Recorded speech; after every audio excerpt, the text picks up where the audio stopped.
Hoy,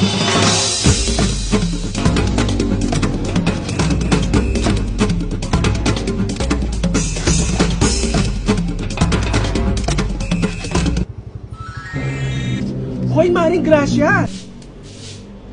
O ano na naman yun? Alam mo ba, nakita ko na naman si Mama Hoodlum. Aba, nagpa-deliver na naman. Pagkakaalam ko, Mare, may utang pa yan sa'yo ah. Oo nga, may utang pa sa akin yan.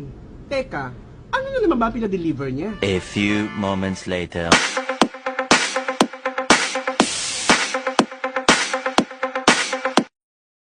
Mga anak, dumating na ang pagkain natin!